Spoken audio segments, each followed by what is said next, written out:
Hello everyone, it is time for another Doc Talk, and today we'll be discussing the clash between ICE agents and the protesters in Minnesota. Let's dive on in, shall we?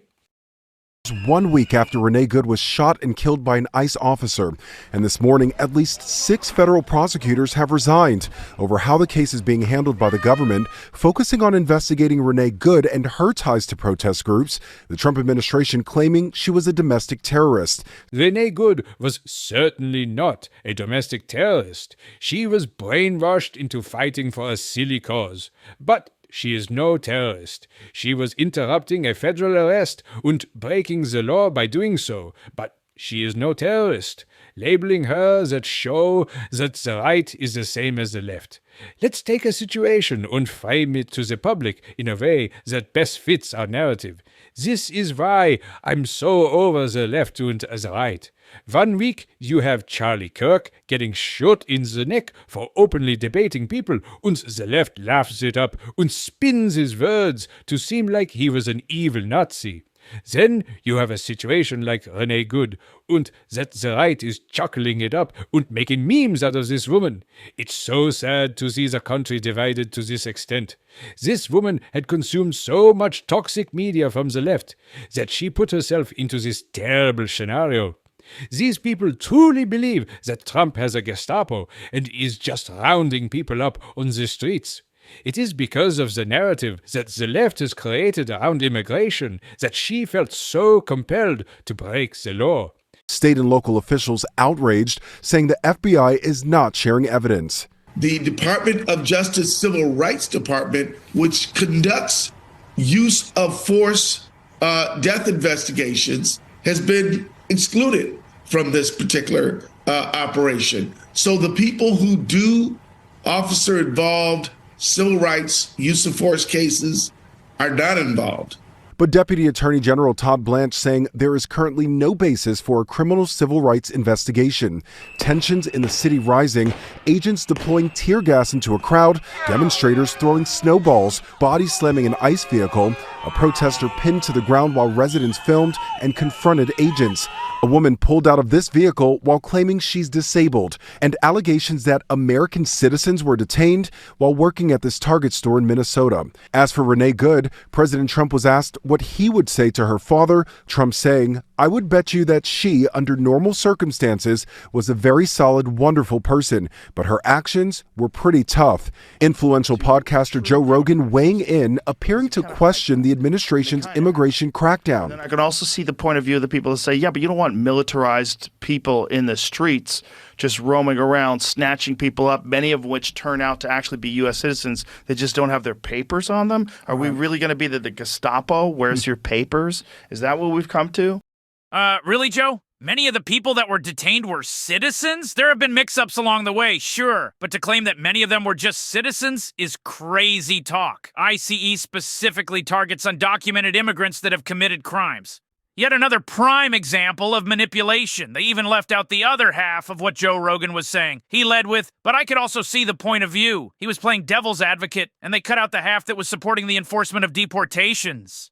But no, ABC couldn't have that, so they cut it. The manipulation is out in the open, guys. Think for yourselves, don't be sheep. For months, masked federal agents have aggressively engaged with protesters in several states while carrying out the president's immigration directives. Shooting pepper balls into faces, using cars to move people, and even employing chokeholds on protesters, tactics endorsed by President Trump. Americans have been watching videos of ICE tackling a young mother, tear gas being used in a Chicago residential neighborhood, and the smashing of car windows. Have some of these raids gone too far? No, I think they haven't gone far enough because we've been held back by the judges, by the liberal judges that were put in by Biden and by Obama. You're okay with those tactics? Yeah, because you have to get the people out. Now, I'll never condone agents pepper spraying someone out of frustration or personal conflict. I'm sure it's difficult for the agents to contain their emotions when these protesters are doing everything they can to get under their skin. but you're supposed to be a professional. However, in some of these cases, the citizens are breaking the law by interrupting a federal investigation or arrest. If those citizens do that, then resist, then the green light comes on to remove them from their vehicles or detain them. I'm not sure who has started the narrative that the ICE agents aren't law enforcement or that they're just rounding up actual US citizens and sending them to concentration camps, but whoever it is responsible for the all-out warfare that we're seeing today. But what about potentially deadly force aimed at protesters? Out of the road! Federal agents have been filmed driving cars to move protesters, a move that Balliet characterizes as deadly force, or an action that carries a substantial risk of causing death or serious bodily injury. Look, don't directly run anyone over, but these motherfuckers standing in the middle of the road shit has gotta go. I'm sure I'm not the only one who thinks those people should just straight up be arrested. That shit grinds my fucking gears.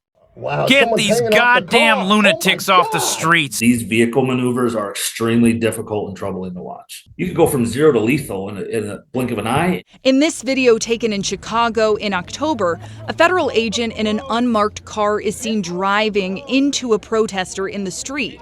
As you can see in the video, traffic doesn't I mean, didn't your parents teach you to not play in the fucking road? Jesus Christ, I need a drink. seem to be impeded. Other cars are passing freely on the passenger side of the federal agent's car. The final tactic we're going to look at is hands-on contact between protesters and federal agents. Specifically, the use of chokeholds, which are explicitly prohibited by DHS because they can become deadly so quickly. In this video, also from outside the Broadview facility, we see I can tell you right now that this isn't gonna end well. This fat bitch is blocking the car, and when they tried to move her out of the way, she pushed back. Meanwhile, this dude in the scrubs is turning his back and holding his hands up. Where did all that energy go, now that they're in your face? a protester stand in the way of a police vehicle, surrounded by a At least she was quick to pull that skirt back down, because God knows that nobody wants to see that shit. Special Response Team, or SRT. So these guys are probably already amped up, tense situation. I get that. But you're talking about one female. There's at least 6 or 7 look like SRT guys, given their headsets and camo stuff. When the woman is pushed to the ground, we see pepper balls exploding on the pavement around her. Once again, law enforcement is shooting from elevation towards the neck and head.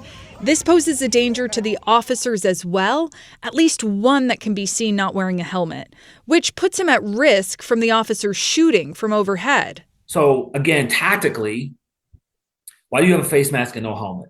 If you're in that situation, you're wearing a helmet. If you don't have that protection, then you're useless. These guys are like hodgepodge. I'm not trying to Monday morning quarterback this stuff, but tactically makes 0 sense. Towards the end of the video, we see the agent place the protester in a chokehold. Don't try to play all peace and love now. We all saw you trying to throw down with an entire squad of federal agents. The jig is up. Considered lethal by DHS, before being pulled away by another officer. And the fact that this dude, who I'm confident is an ICE, probably ERO, SRT guy, comes up behind an unarmed female and puts her in a chokehold, like just straight up forbidden. That gets into the Oh, I've seen this one before. This is that stance that 2 dudes take right before they fight each other. Grab your popcorn, boys. Why is this guy gesturing like he's about to pull out his gun? Oh shit, he's really about to just sling his M4 onto his back and throw down? basically begging some bad actor to grab it. Let's be honest, he was not about to get that takedown without his buddies hopping in to help. That is not de-escalation. There is nothing de-escalatory about this scene in any way, shape, or form. That'll go ahead and wrap up our little doc talk. Thank you for tuning in. I want to know what you guys think. Do you think the ICE agents are handling things well? Do you think the protesters are correct? Share your thoughts in debates among the comments. Just remember to be civil. Fuck that! I want to see war in the chat!